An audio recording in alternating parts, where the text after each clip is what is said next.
Driver is a lonely man who longs for love, affection, and human contact. However, being so separated from the normal world, his darkness makes him believe that he doesn't deserve any of what he so desperately seeks. Delegated to see the dream life in the reflection in the mirror that he will never be able to touch. We see a man in the middle of a phone call to finalize a mission. Here, we learn the way he works. Just 5 minutes, not a second more. His work is surgical. He drives alone, drops them off at a location, and from that moment on, they're on their own. From the very first moment, we see that he's a completely cold individual with extraordinary skills. We don't know, nor will we know its name. He's a ghost that circulates the city without identity, which in turn could represent all of us. Expressionless, emotionless, and anonymous in the immensity of the city. We only know the main character as the driver, and we can identify with that lack of identity that we sometimes gradually suffer. Those paths in life when you don't know who you are. It's not your job or your daily routine. What makes you, you? He goes to pick up the car from Shannon's shop, his boss and friend. He sees him tired and offers him all kinds of supplements or coffee to wake him up since he looks like a zombie. But he doesn't say a word and leaves with the Chevy Impala they prepared for him. He puts his watch on the steering wheel to calculate the time, tunes into the police radio, and waits. With a bit of suspense, the two thieves get in and the driver hurries because he had the police nearby. The guy knows what he's doing. But while he's crossing the bridge, the helicopter finds him, and that's where he has to hurry. As if he were a chameleon, he camouflages himself again in the night, and the helicopter loses him. But by that chance, he ends up in front of the police at a traffic light and has no choice but to step on the accelerator and escape. The driver did things well and showed us that he is meticulous to the extreme because he had a plan B. He knew that Los Angeles Clippers were playing a basketball game nearby. He drove the car at a full speed into the stadium garage, took off his jacket and put on a team cap, and walked out as if nothing had happened, leaving the two criminals completely surprised inside the car, with the police entering the place. A ghost, haunting the streets of California, desperately searching for a way to feel alive. And by day, his reality isn't much different. His apartment is a reflection of that emptiness. It barely contains the bare necessities, place of transit, where there seems to be no trace of his own identity. During the day, he works in a workshop, but also is a stuntman. If he has to film a scene and put himself at risk, he'll do it, signing any authorization that could even lead to his death on a set, almost without reading it.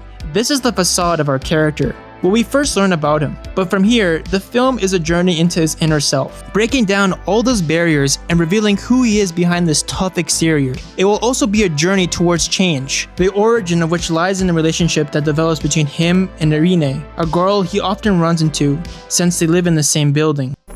From the beginning, there are very interesting symbols. The first clue that speaks to the character's loneliness is a shot of the window, a shot in which the light and shadow are projected onto a blue wall, a cold and distant color that will be associated with the driver throughout the film, both in the backgrounds and in his own clothing. The shadow of the character in the window projects an asymmetrical image, emphasizing a void. Something is missing in that silhouette. Another symbol is what the driver is wearing in many scenes, especially the violent ones, his scorpion jacket. We'll analyze it in more detail later. But for now, we can see how in an elevator scene, although the two characters share the same space, we see that an element, the jacket, or the scorpion symbol as I mentioned, intervenes. The film is telling us that the driver has already noticed Irene, but his dark and destructive nature is a barrier to allowing himself to connect and get closer to someone he might like. He gives her a shy look, but doesn't dare to go further because he's afraid that all the bad things he represents will reach her.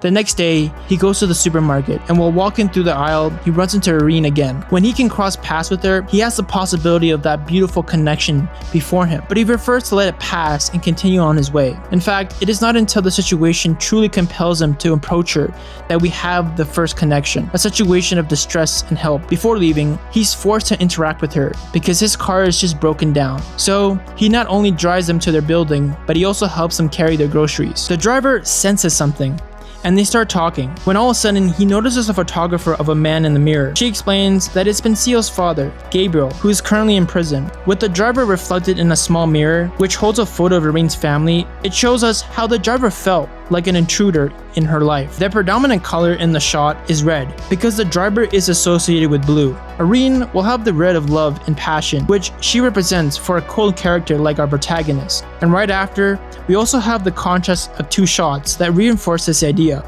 She's enveloped in these warm, well-lit tones, while he's against the cold, blue wall with his face in darkness. The purity and goodness of Irene's character contrasts with the darkness, the duality or even the coldness of the driver's character. He tells her about his job as an action driver, but he also mentions that he has another job at a garage on Receipt Boulevard. Without another word, the driver leaves with a smile. When he leaves, she's also left thoughtful, which means she too has felt something. But given this possibility, the film takes us out to a shot of a driver looking at her in the distance. But we also see the jacket in Scorpion, emphasizing that this is the essence of a driver. Just as in the elevator scene, it is now that we separate them. The driver finds himself in something he hadn't felt in years, the warmth of a family. Shannon is seeking funding to fully immerse himself in the world of professional racing. They see the driver not just as a pilot, but as his ticket to a better life. To achieve this, they convince some old school mobster to invest $300,000. And after watching him drive, the mobster accepts, and move that, while seemingly the beginning of a dream, ends up being the start of his troubles. Later, in the middle of his job as a mechanic, the driver notices that Irene has just brought her car in for repairs, and a happy smile inevitably spreads across his face, which is unusual since he almost always neutral. Shannon immediately noticed the chemistry between them, and upon discovering their neighbors, he begins telling her about the driver. We learn that he's been working with him for 6 years for half the wages she usually pays, but he doesn't complain. He then informs him that when Irene's car is fixed, he'll have to drive her home, something he readily agrees to. Like last time, the driver offers to take them, but along the way, he decides to surprise them by taking them through the shallows of the river to its mouth, where they spend the afternoon. This leads to some truly excellent scenes. Irene is making him happy, connecting with his son, Benicio, in a genuine way. Silence, glances, smiles, light, color, and the wind in his hair. Our protagonist's barriers are suddenly crumbling within the arrival of someone who makes him feel differently, who makes him forget who he has been and shows him who he wants to be, or who he can be. Before the song even finishes, the jacket suddenly changes meaning. It no longer seems like something that will separate Driver from Irene. Now, it's what covers his son, what warns him, and what protects him. Because look, it seems that the violent essence of the character is becoming protection for someone who needs it. That's the change that the driver is undergoing in the film. Because now it seems he cares about someone, and that's changing his priorities. She also returns his jacket into a sweet gesture, in which the Scorpion is not seen. It is a shot that again contrasts the warm and cold tones of Irene in the driver. After exchanging more knowing glances, the driver tells her he's free over the weekend if she needs him to drive her. He leaves with a smile. That day arrives, and we see that she's accepted his invitation, so their relationship continues to escalate, and the walls of the driver are slowly falling down. Then, while Shannon is showing one of his cars to the mobster and talking to the driver to get his feelings about the race, seeing that he doesn't seem to be talking it seriously enough, he decides to tell him as a warning that when he met Shannon in the 80s, he got involved with Nino's friends and tried to overcharge them. They broke his pelvis.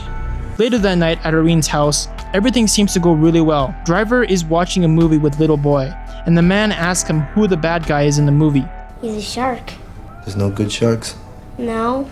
I mean, just look at him. After this, with a distant look, as if he were wondering if he was the shark, the one who has done bad things in the past, and if he couldn't be the good guy, Irene receives a visit from a woman named Cindy. Everything is interrupted when she gives him the news that her husband, who is in jail, is going to be released next week.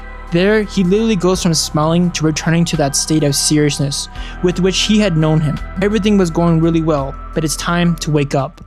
The day arrives, and we see that all of Irene's friends gather to welcome Standard. Here, he expresses his happiness at having been accepted, despite his mistakes by everyone present, but especially by Irene, who seems happier than ever. At the same time, we see that the driver decided to keep his mind occupied, not thinking, not working in the darkness and comfortable silence of his walls. It is the return to the solitude that always haunted him. While he listens to the music of the party in the distance, Driver stares into space. Just like Irene, it is the music that it tells us what's inside the characters' minds.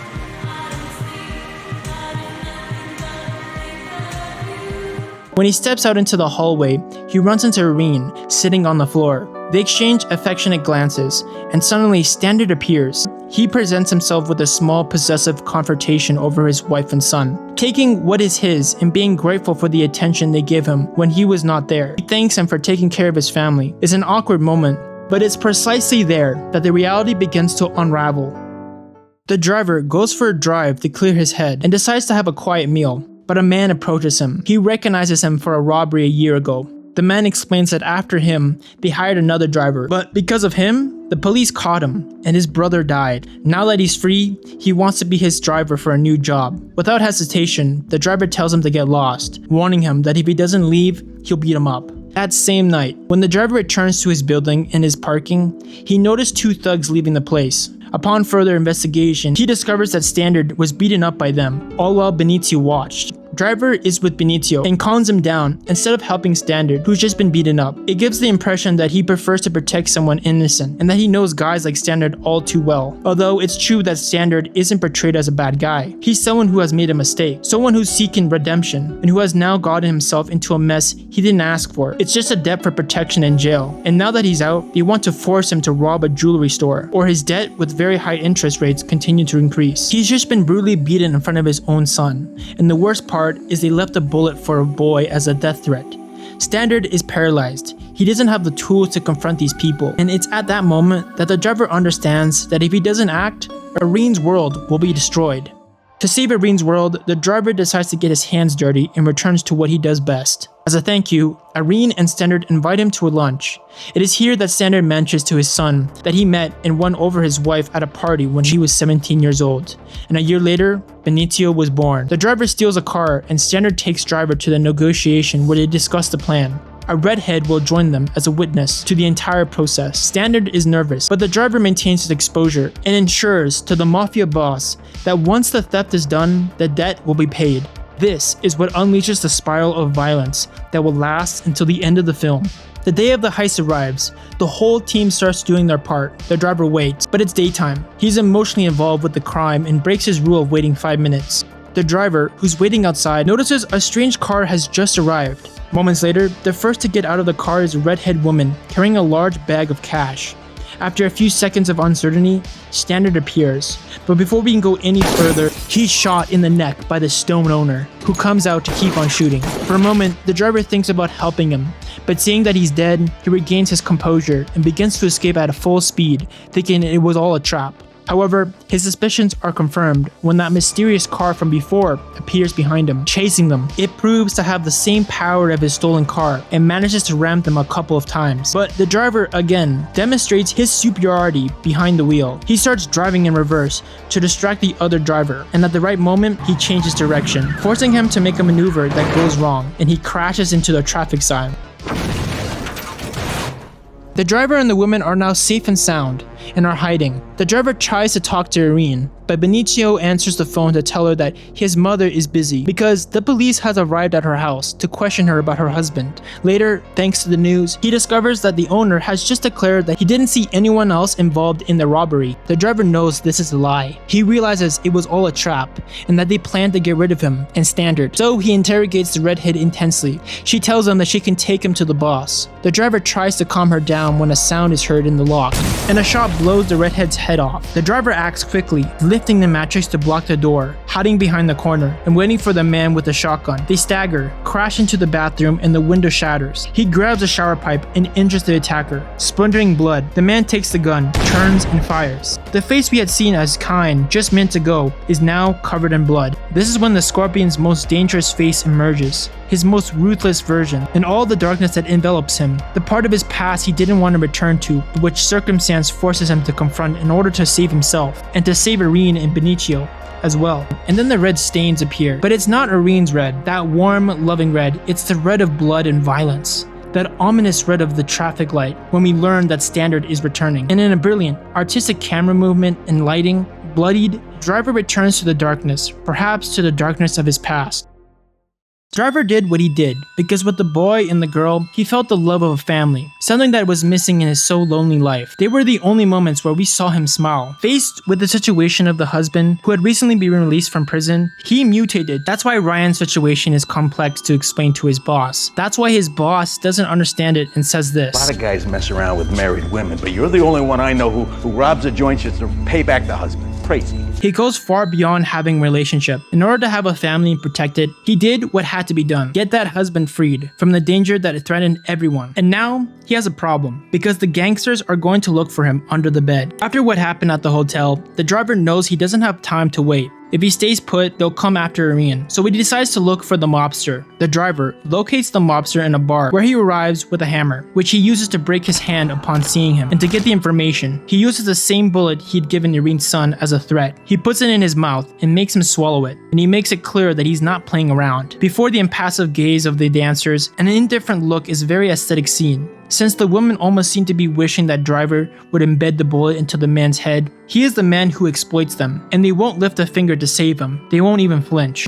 Driver trembles, making it clear that he carries with him a monster and a rage that he's having trouble containing. Not to mention now that classic shot of the hammer, occupying almost the entire frame and reminding us of the weight that violence can have in his life. Whenever he did a job, he said that he only drove, that he did not use weapons or confront anyone. But here we see that he transformed with the mobster because he put at risk the people he had begun to love and who were increasingly being more important in his life. He contacts Nino, who happens to be part of the group behind the loan to Shannon, to prepare the race car. He proposes a place to leave him the $1 million. He doesn't care about the money. He doesn't want to run away with Irene and Benicio because he knows he won't be able to sleep peacefully. He just wants to be at peace because he values the relationship that appeared and changed his life. He tells her he'll return the $1 million and let her out of the game, but Nino doesn't care. While trying to negotiate, Nino sends a thug to the building where Irene lives. With danger closer than ever, the driver decides he can't hide anything from Irene anymore. He goes to find her and tells her the whole truth, that he'd helped her husband, that Standard owned a lot of money to very dangerous people, and that now they won't be left alone. Irene slaps him hard, a blow laced with pain, and we used to see Irene always dressed in red. But as the driver's violence and coldness entered her life, now this blue in her clothes is everywhere. She hits him in anger because she's approached him thinking he was different than Standard, that things were going to be different. In the midst of that tension, he makes her a desperate offer. He offers her that $1 million to escape and tells her that if she wants, he can accompany her and take care of her forever. It's his last attempt to salvage the future that's slipping through his fingers. But verbalizing for the first time the longing he's had throughout the film, this is important because even though there's a part of the film telling him not to get close to Irene to protect her, he's listening to his heart and doing what he truly wants to do. But there's no response, because right at that moment, the elevator door opens and a heavy unease fills the air. There's a man in a suit inside. Irene gets in and the driver follows, but he already knows. He sees that he has a gun and realizes that if he doesn't do something, they will be killed soon. He decides to run her back. The lighting changes and he kisses her. The first and the only one we will see in the film. No one had ever mattered to Driver the way Irene and Benicio do. And while we were seeing their best version, the worst also emerges. The scorpion in the darkness from the protagonist's past, the brutal, visceral, and rabid violence, a violence from which Irene instinctively flees in fear, and which separates them irrevocably. Irene has known the kindest side, but also the beast, and the driver's gaze is terrible, full of shame and regret. The elevator door closes in front of him, a symbol that their lives have been forever separated. He saved the woman he loved, but in doing so, he finished off the man he wanted to be. Because for Irene to continue living in the light, he accepted that his place will always be in the darkness. After the elevator incident, the driver goes to see Shannon, the only person he trusted, but what he hears breaks him completely. Shannon, wanting to protect him, wanting to mediate, made the mistake of telling Bernie it was for Irene's sake, not for the money. It was an act of kindness that ended up being a death sentence. The driver isn't angry because it was a mistake, but he gives him a warning that sounds like a farewell. Leave and never come back. This is very dangerous, but as we know, this world doesn't let you go so easily. Shannon already had his bags packed up. He was one step away from leaving that life behind when Bernie appears. He was looking for the driver, but he couldn't let them go. So when Bernie shakes Shannon's hand, he suddenly slashes his arm. Bernie kills him right there in the garage among the cars, which were his only dreams.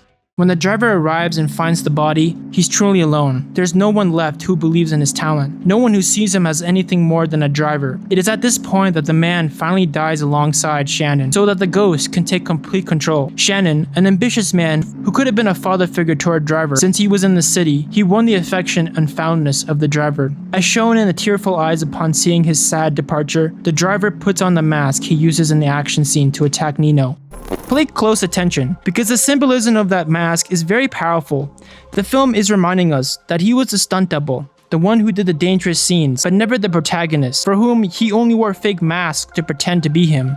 So it tells us that at the end of the story, he's just someone playing at being the protagonist with a fake face, imitating what he will never achieve, a shadow of the dreams he had yet to fulfill. He wasn't born to be with the girl he loves, having a happy ending. He perceives himself as someone else, a false protagonist, or an imitation. Someone who does harm and can be nothing more than that. Sharks are the bad guys, because they're sharks.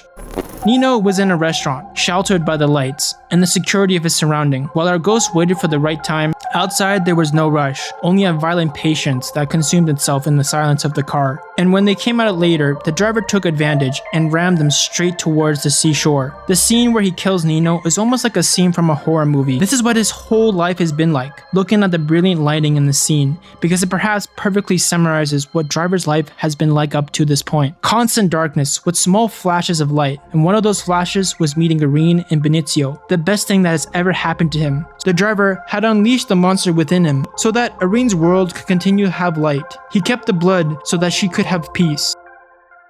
But here, it doesn't all end. Let's talk about the scorpion on the driver's jacket that he wears in his most brutal moments. With an old fable, the one about the frog and the scorpion, which he mentions when he calls Irene. A scorpion asks a frog to help him across the river on his back. The frog is afraid he'll sting him, but the scorpion convinces him, tells the frog that if he stings him, they'll both sink. So the frog ends up agreeing, but halfway across the river, the scorpion stings the frog. As they sink, the frog asks him why he did it, and the scorpion replies, "I couldn't help it. It's my nature." The driver is that scorpion. His jacket says it. His violence says it. That same night, the driver calls Bernie. He tells the driver that if he gives the money, he'll let Irene go. But before going to the meeting, the driver makes the call that completely breaks his heart. He calls Irene and tells her how he feels with trembling voice. He thanks her for letting him be someone else for a while. He tells her that being with her and Benicio was the best thing that had ever happened to him, and that she shouldn't worry, everything will be alright. It's his way of saying he loves her, but also telling her that she'll never see him again. He's already chosen to stay in the shadows, so she won't be afraid again. And then, after this, the meeting takes place. They talk for a second, but when he gives him the bag with the dollars, he stabs him. He responds and ends up killing him. Our protagonist is bleeding because he was stabbed. And then the film had the perfect opportunity to deliver a complete tragedy, showing us his character dying in the car, the only place where he felt free in himself, a fitting end for a difficult protagonist. But that's not his end. As I said before, Irene goes to his house to look for him, but he's no longer there. Irene has seen the light through the darkness and has accepted. She seemed willing to love him despite everything, because she understood that the violence only arose to protect her. The driver managed to get the frog safely to the other bank, but he was left halfway across. He preferred to find refuge alone in the river of his own nature, rather than risking his darkness stinging Irene and losing them both forever. He chose solitude not as a defeat, but as his last and greatest act of love. To conclude, we can understand the ending of the film in two ways. The first tells us that the driver doesn't die because he must continue living with the burden of who he is, taking away the lesson of this film that he can't get close to anyone because he will hurt them. This is a dark and sad vision of the ending, and not the one I like best. The second version tells us that the change is difficult, something that happens gradually. Driver has stayed very close to Irene. She loved him and went looking for him even after everything that happened. And perhaps this film is another step in his progress towards becoming a better person. A story with a sad ending, but one that has shown him that he can love, and that love can be reciprocated, and that all this evil and brutal violence was used to defend those who truly needed it. I like to think that perhaps this is the last story of the driver that went wrong before he truly found love, because the film leaves him alive and driving towards a new dawn.